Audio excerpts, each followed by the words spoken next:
C'est des fois compliqué parce que j'ai des problèmes de transfert de poids entre l'avant et l'arrière, et puis la gauche et la droite. Et ça m'arrive souvent de devoir pas faire un pas en arrière, par exemple, comme ça, puis tout d'un coup je perds un peu l'équilibre et je reviens en arrière.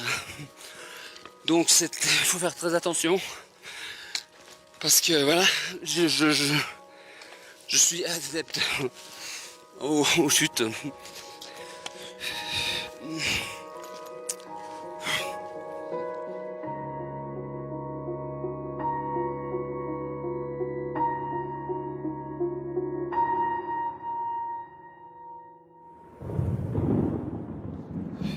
Yvo Berson a 51 ans et vit avec la maladie de Parkinson depuis l'âge de 35 ans. Au début, on a ce fameux déni qui fait que les premières années, on se dit mais non, c'est pas ça. Parce que au début, les premières années de Parkinson, ça pose pas de problème. On n'a pratiquement pas de symptômes. Alors on dit non, ils se sont trompés. Mais avec le temps qui passe, bah non, ils ne se sont pas trompés. Il faut accepter d'avoir cette maladie parce qu'elle n'est pas facile à vivre. Depuis un an, les symptômes se sont accentués, à tel point qu'il devient parfois difficile pour Yves d'accomplir certaines tâches quotidiennes, comme s'habiller. Pourtant, il n'a pas hésité à se lancer dans cette aventure hors du commun. Une aventure qui le fait se sentir vivant. Quand je commence à me faire du sport, donc être dans l'action, mon corps se met en marche. Et puis c'est difficile à expliquer, mais c'est comme ça. Et puis ça monte, et puis après tout d'un coup, je me sens bien. Presque comme monsieur tout le monde. Des phases de perte de contrôle, Yves en connaît de nombreuses chaque jour. Mais dès qu'il marche, les symptômes s'atténuent. Aujourd'hui, de nombreuses études se penchent sur la question et tentent à montrer que l'activité physique réduirait la progression de la maladie.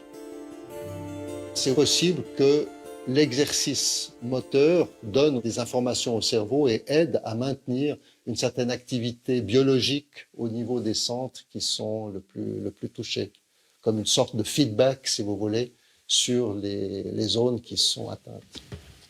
Les patients, ce qu'ils voient, c'est qu'après une grande charge de travail, si au début ils étaient assez bloqués, assez limités dans ces mouvements, ils se sentent vraiment plus fluides. Il y a comme une libération en fait, des mouvements et une coordination qui devient plus agréable dans la pratique du jour à jour. En fait. L'activité physique intense permettrait vraiment de retarder ces effets de la maladie.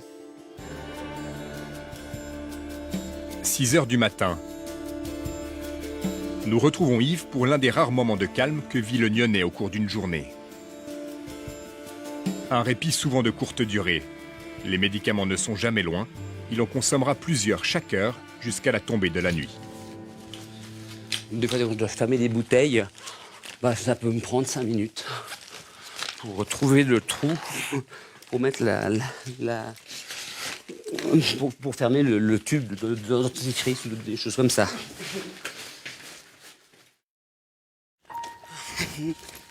Tel le funambule sur son fil, le parkinsonien n'a pas le droit à l'erreur. Chez Yves, la maladie se traduit par 25 symptômes synonymes de danger permanent. Un chemin ordinaire devient vite semé d'embûches. Durant son périple, Yves est tombé à de nombreuses reprises, parfois gravement, mais il s'est toujours relevé. La volonté du Nyonnais est exemplaire et impressionne. Son fils, présent pour l'étape du jour, peut en témoigner. Même s'il se passe toutes ces choses, même avec sa maladie, même quand il a ses chutes, même avec tous les événements qui se sont passés, qui continuent, qui étais-tu quoi.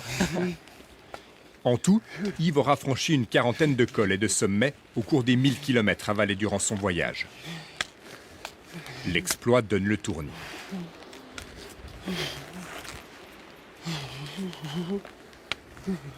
C'est un peu fou. Il y a quelques jours, j'étais là, puis je disais, mais qu'est-ce que je fais ça? Parce que c'est déjà dur pour quelqu'un de, entre guillemets, normal. Mais ouais, C'est un bon défi, mais toute ma vie, ma vie est un défi. Son combat est aussi celui de beaucoup d'autres. Par ce défi sportif hors norme, Yves Auberson a souhaité faire parler d'une maladie encore mal connue, mais qui touche désormais 15 000 personnes en Suisse. À travers son voyage, il nous livre son histoire sans détour. L'histoire d'un sportif que rien n'arrête. Avec le sport, on ne peut pas tout guérir. Mais on peut guérir déjà dans la tête. Et ça, c'est important.